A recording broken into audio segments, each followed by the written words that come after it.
Bienvenue dans cette vidéo dans laquelle je vais vous donner des astuces efficaces pour bien négocier. Vous avez peut-être trouvé un bien immobilier qui correspond à vos critères de recherche? Eh bien félicitations.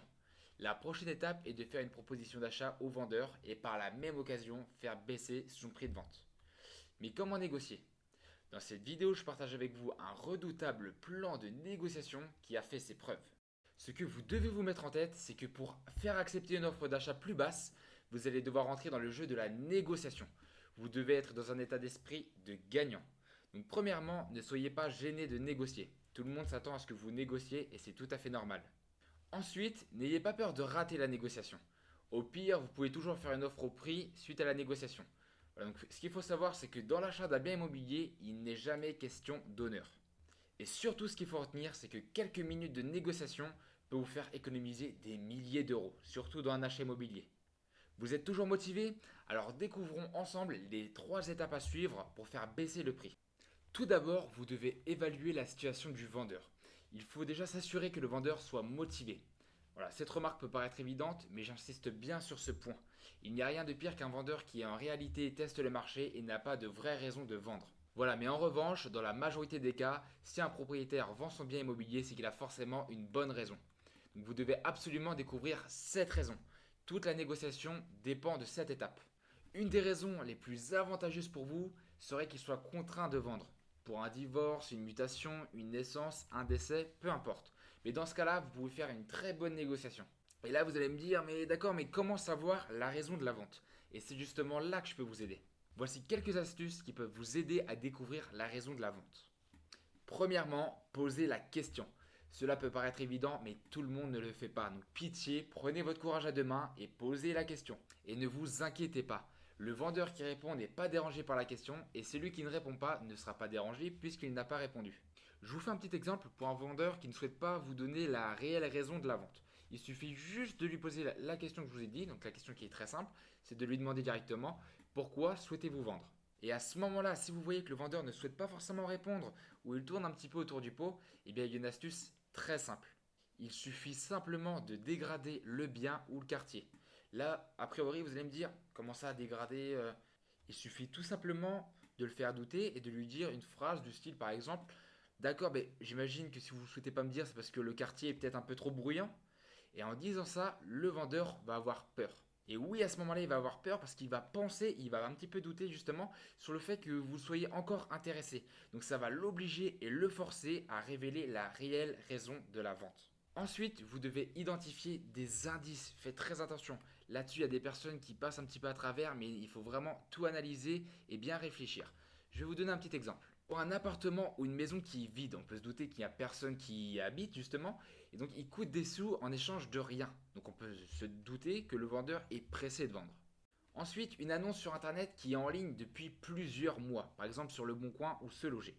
Eh ben, on peut se douter que le vendeur n'arrive pas à vendre à son prix, il est conscient qu'il est trop cher, il le sait. Il le sait, il se doute, ça fait plusieurs mois qu'il n'a pas vendu, il sait très bien qu'il y a de fortes possibilités qu'il soit un petit peu au-dessus du prix du marché. Sur ce cas, ce qui est bien, c'est que il est conscient qu'il est trop cher, donc il y a une négociation qui est fortement possible. Un autre cas aussi qui est assez régulier, assez commun, c'est que le prix du bien a baissé. Je ne sais pas, vous avez vu une maison sur le Bon Coin il y a 2 mois à 320 000 euros. Là, maintenant, vous y retournez sur le Bon Coin et vous la revoyez, mais à 305 000 euros. Une telle différence, il y a des personnes qui peuvent se dire, bon, bah c'est normal. Non, c'est un indice, il faut tout regarder. Si le prix du bien a baissé, c'est que le vendeur a du mal à vendre et commence à douter. Donc il suffit de confirmer ses doutes en proposant un prix plus bas. Ensuite, il faut savoir que tous les vendeurs ont un prix minimum en tête, que ce soit pour un bien ou même vous qui vendez un téléphone, un canapé, un meuble ou peu importe, vous avez forcément un prix minimum en tête. Ça peut être un prix d'achat, donc le prix justement que vous avez acheté cette chose, notamment une maison, ou un financement qui est nécessaire pour un nouveau projet. Par exemple, vous avez besoin de 300 000 euros pour votre prochaine maison, et bah, il y a pas mal de personnes qui vont vendre leur maison à 300 000 euros pour leur prochain projet, alors que ça se trouve, leur maison actuelle ne vaut pas du tout 300 000 euros. Mais voilà, ça peut être aussi un motif. Donc il y a ça, ou alors il y en a qui vendent en fonction du prix de la vente du voisin. Donc ça peut être un prix minimum. Si le voisin a vendu 215 000 euros, il y a des gens qui se disent, bah pourquoi pas moi? Donc vous devez absolument découvrir et connaître ce prix minimum que le vendeur a en tête. Comme ça vous permet de connaître les limites qu'il ne faut pas franchir. Et là, vous allez me dire, mais comment faire? Eh bien, encore une fois, c'est très simple. Osez poser la question. Je vais prendre plusieurs exemples, notamment un divorce. Eh bien, il y a des personnes voilà, qui divorcent et qui se disent, bah, nous, on veut minimum ce qu'on a mis, sinon on a la pression de perdre de l'argent. Et en plus du divorce, forcément, ça fait mal. Je peux vous donner encore un exemple pour une mutation. Il y a des personnes qui vont dire, on veut pouvoir racheter dans une nouvelle région à peu près la même chose que ce qu'on a déjà. Donc on sait de combien on a besoin et à ce moment-là, il vous suffit tout simplement de creuser. Et pour poser la question, pas la peine d'être direct. Intéressez-vous au projet de la personne et vous verrez que ça va venir tout seul. Je tiens quand même à vous mettre en garde, attention, je n'ai jamais dit que vous allez réussir à négocier jusqu'au prix psychologique. Un très bon négociateur pourra y arriver, mais si vous n'avez pas l'habitude de négocier, visez ce prix comme le prix de départ de la négociation. Voilà, ça ne va pas être le prix d'arrivée comme un bon négociateur pourra le faire, mais vous, ça peut être un prix de départ. Ensuite, le dernier point qui est relativement important, c'est tout simplement, vous devez être l'acheteur idéal.